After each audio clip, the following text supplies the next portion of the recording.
berat. Sebelum belajar, mari kita baca doa dimulai. Bismillahirrahmanirrahim. Raditu billahi rabba wa bil islami dina wa bi Muhammadin nabiyya wa rasulah. Rabbi zidni ilma warzuqni fahman wa amalan sholihan. Amin. Doa selesai, kepada ibu guru kita beri salam. Assalamualaikum warahmatullahi wabarakatuh. Waalaikumsalam warahmatullahi wabarakatuh. Oke. Untuk membangkitkan jiwa patriot kita, mari kita menyanyikan lagu Garuda Pancasila. Ayo, semua berdiri.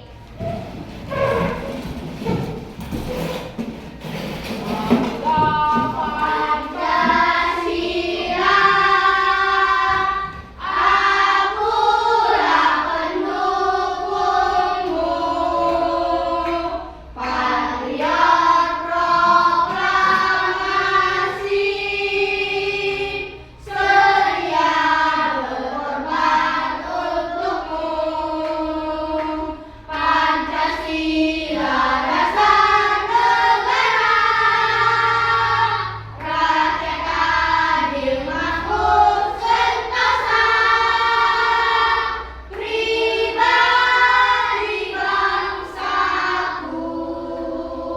Ayo maju, maju, ayo maju, maju, ayo maju, maju. Oke. Tujuan pembelajaran kita hari ini ialah agar siswa atau kamu dapat menjelaskan atau memberikan contoh manfaat berpikir komputasional dalam kehidupan sehari-hari. Itu tujuan pembelajaran kita. Oke, sekarang semalam kita belajar tentang apa, Nak?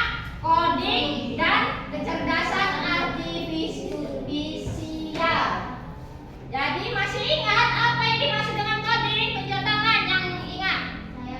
Iya, siapa? Ayo. Coding adalah proses mengonversi keinginan manusia menjadi format yang dapat dipahami oleh komputer menggunakan bahasa pemrograman. Iya, tadi menggunakan komputer dalam bahasa pemrograman.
solusinya. Coba ibu tanya dulu, siapa yang pernah punya masalah? Tunjuk tangan. Saya, Bu. Silana punya masalah apa nak? Masalahmu? Sulit mengerjakan PR. Oh, Silana kesulitan mengerjakan PR yang diberikan bu guru. Jadi macam mana solusinya Silana supaya PR itu siap? Saya minta bantu abang saya, Bu. Oh, Silana katanya minta bantu abangnya supaya PR-nya selesai. Coba contoh yang lain. Tadi Silana udah kesulitan dalam mengerjakan tugas atau PR. Contoh yang lain, siapa yang bisa? Masalah apa yang pernah kamu hadapi? Misalnya apa? Coba, siapa lagi? Ayo, masalah yang lain ada lagi? Pernah? Nah, iya si Haikal, bagus. Apa nak masalahmu? Masalah saya pernah kehilangan alat tulis. Iya, pernah kehilangan alat tulis si Haikal atau pulpennya hilang. Udah sampai sekolah, pulpennya hilang. Jadi gimana Haikal nggak nulis terusan kalau udah hilang pulpennya? Nggak nulis lah ya? Tulis Bu, Nulis deh, kok bisa nulis gimana jalannya? dikasih pinjam pulpen sama kawan saya. Oh iya, si Haikal dikasih pinjam pulpen sama temannya. Nah, itulah usaha si Haikal, pinjam dia karena tidak bawa pulpen. Jadi dia pinjam sama kawannya. Bagus itu ya, pemecahan masalahnya harus pinjam sama kawannya. Tepuk tangan bulan buat Haikal semua. Itu tadi prinsip yang pertama. Yang kedua sekarang, prinsip yang kedua yaitu pengenalan data. Pengenalan pola, pengenalan data, maaf ya ibu salah. Pengenalan pola.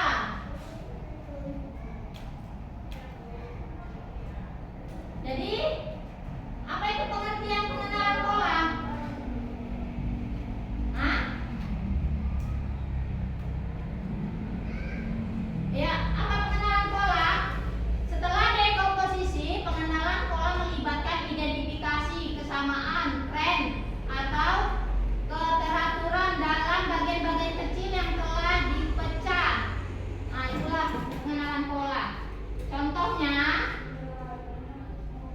Contohnya mengenalkan pola.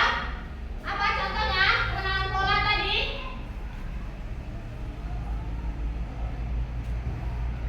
Hah? Coba cara membuat rendang sapi. Jadi ada di situ bahan dan langkah-langkahnya dalam membuat rendang sapi. Alat-alatnya apa saja nak?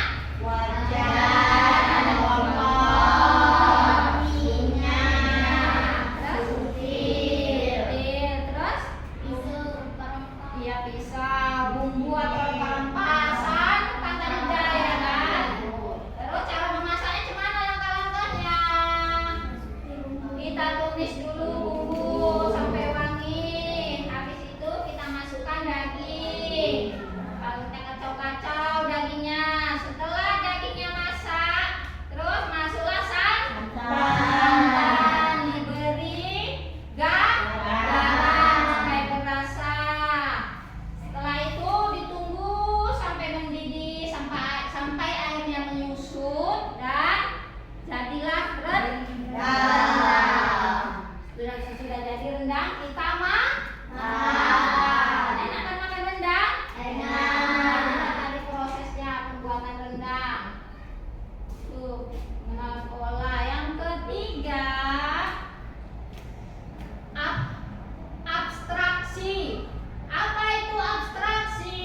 Abstraksi adalah mengabaikan detail yang tidak relevan dan berfokus pada informasi yang penting. Ini memungkinkan kita untuk membuat model atau representasi masalah yang lebih sederhana, memudahkan pemahaman dan pemecahan masalah tanpa terbebani oleh kompleksitas yang tidak perlu. Contoh abstraksi yaitu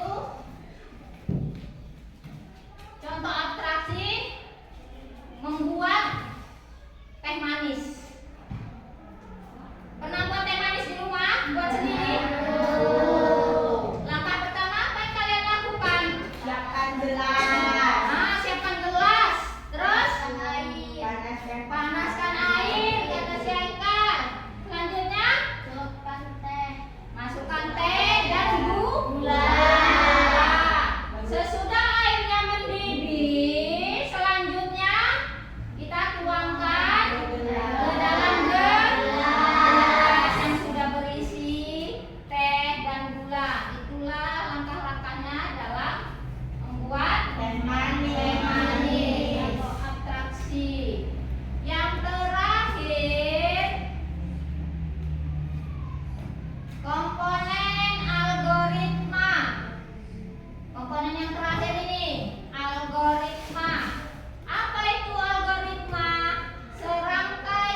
nggak bisa. Pakai sidik jarinya juga digini-gini kan, tapi tidak terbuka karena bukan sidik jarimu, ya kan?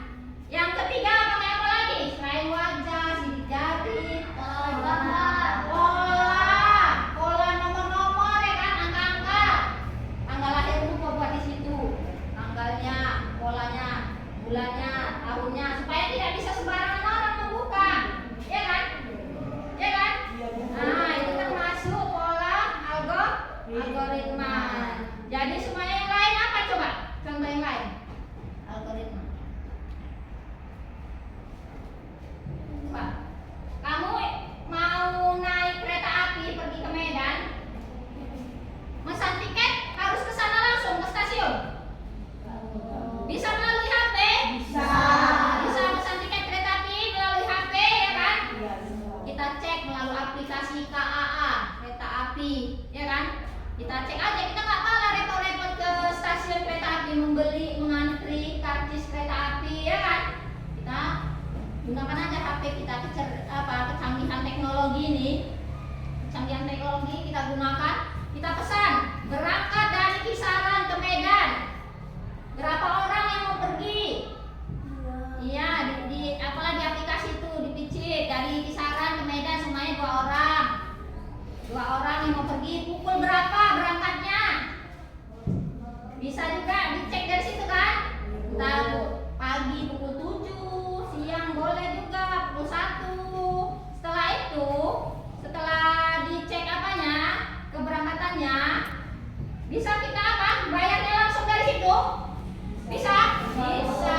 Itulah kecanggihan teknologi sekarang yang nggak kalah repot-repot. Kita kesana ngantri. Kalau zaman dulu, zaman ibu masih kuliah yang ngantri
Langkah-langkah memasaknya. 1. Masak nasi lalu dinginkan. 2. Tumis bumbu sampai wangi. 3. Lalu tuangkan nasi ke dalam bumbunya, bumbu yang di dalam wajan. Sekian hasil presentasi dari kami. Kelompok 1 tepuk tangan. Itulah hasil presentasi dari kelompok 1. Ya, tadi mereka mempresentasikan bagaimana cara atau langkah memasak nasi goreng. Udah jelas ya? Cara dan langkahnya udah jelas? Sudah? Jelas. Oke, siapa lagi yang mau maju? Kelompok berapa lagi selanjutnya? Silakan.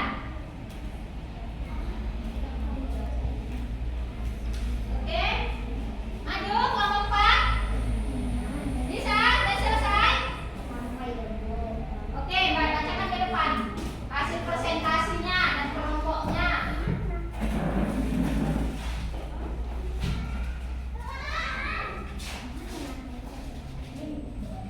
Ya, ini. Kami dari kelompok Dengarkan, yang kuat.